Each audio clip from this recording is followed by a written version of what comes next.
Programang ito ay may hatid sa iyong kaalaman, karunungan, kababalagan, at higit sa lahat, katatawanan.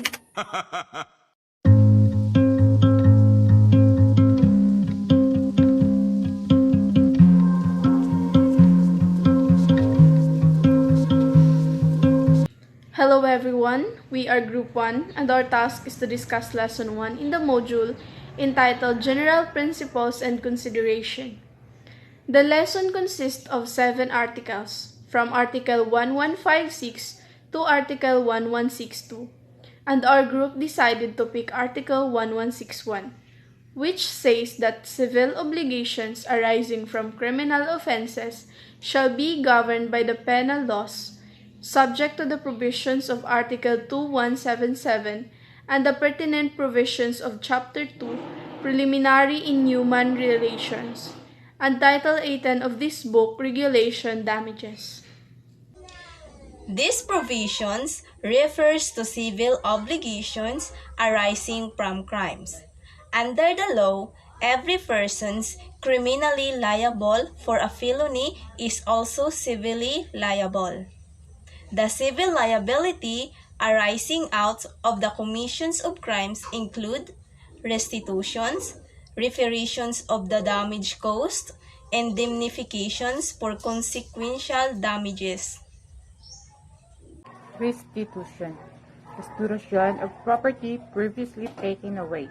The thing itself shall be restored even though it be found in the possession of a third person who has acquired it by lawful means, saving to the latter his action against the proper person who may be liable to him.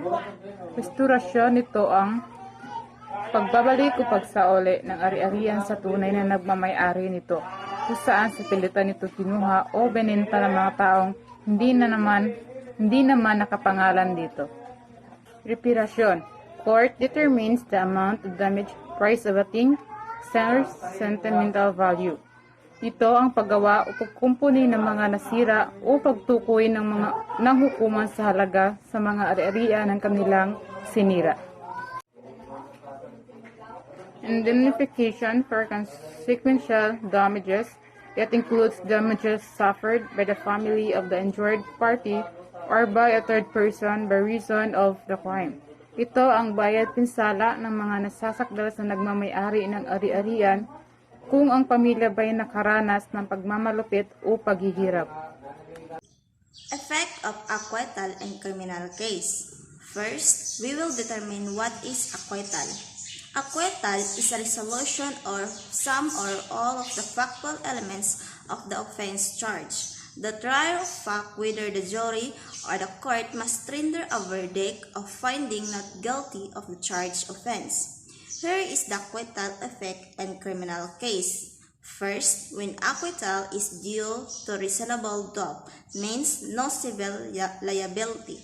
Second, when acquittal is due to exempting circumstances, means there is civil liability. And third, when there is preponderance of evidence, means there is civil liability. To further understand the Article 1161, here is a scenario that suit for Article 1161 to apply in real life. Si Leia at Melania ay magkapatid. Nakatira sila sa iisang bahay na namanan nila sa pumanaw ng mga magulang. Si Melania ay kayang tumayo sa sarili niyang mga paa, may trabaho at lahat ng gastusin sa bahay ay siya ang nagbabayad. Samantalang si Leia naman ay dumidepende sa kaniyang nakakabatang kapatid at walang permanenteng trabaho. Melania, pwede ba akong pautangin ng pera? Kailangan ko kasi. Hindi. Paano kita papautangin kung ako ang gumagastos sa bayarin dito sa bahay? Di wala nga ako matira kahit sarili ko. Okay. Naiintindihan ko. Kaya ayaw mo akong pahiramin kasi iniisip mo na hindi kita mababayaran. Oo naman. Paano mo ako mababayaran kung wala kang nakahanap ng mga trabaho? Sa isang kasino ay andon si Leia na naglalaro. Nalulong siya sa sugal at kailangan niya lang ng pera para pampusta. Hey, medyo matagal na rin nung huli mong punta dito ah. Oo nga eh, wala kasi akong pera.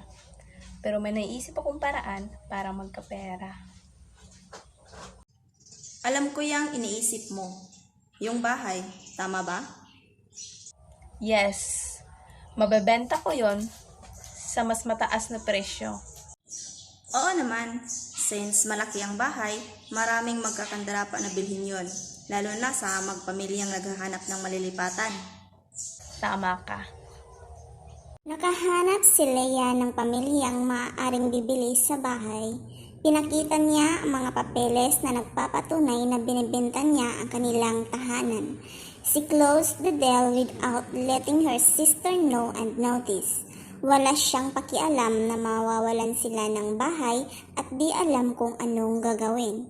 Naibenta ni Leia ang bahay, kinuha ang pera at umalis. Samantalang pumunta naman ang pamilya upang tingnan ang bahay na kanilang nabili. Papasukin niyo ako. Gusto ko makita yung interior ng bahay. Mukhang maganda siya.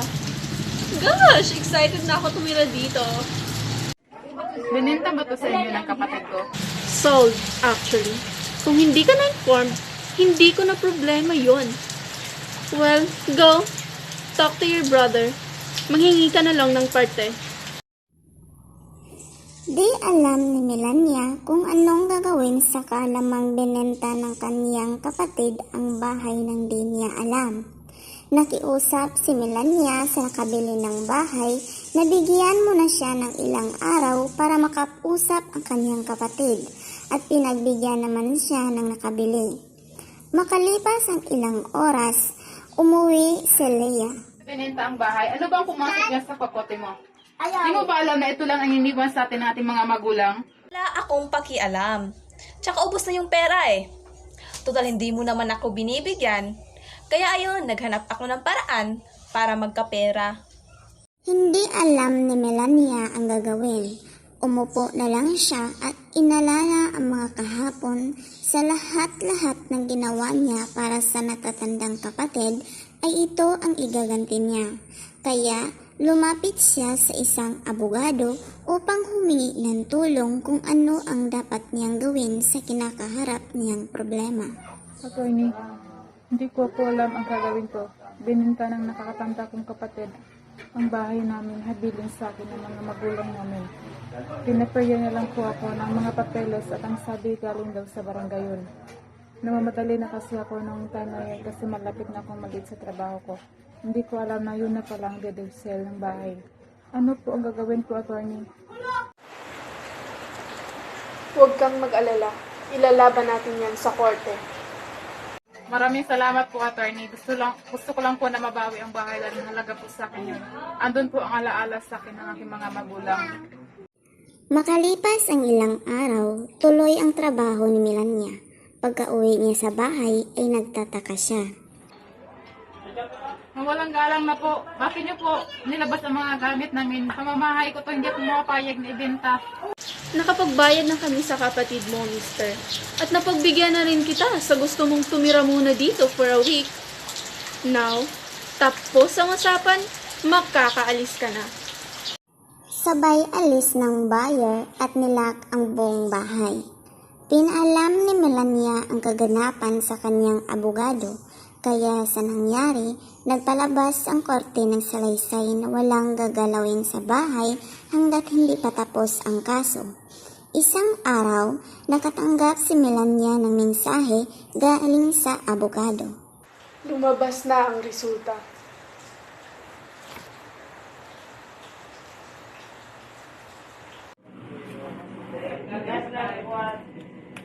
Totoo ba to, attorney? Nananalo tayo. Magiging akin ulit ang bahay ko. Yes, mister. Congratulations. Napatunayan sa korte na hindi legal ang nangyaring bintahan dahil walang pahintulot sa may-ari ng bahay. Napatunayan rin na piniki ni Leia ang mga dokumento para ipagbili ang property na hindi naman sa kanya. Pinawalang bisa ng korte ang nangyaring bintahan sa pagitan ng buyer at ni Leia.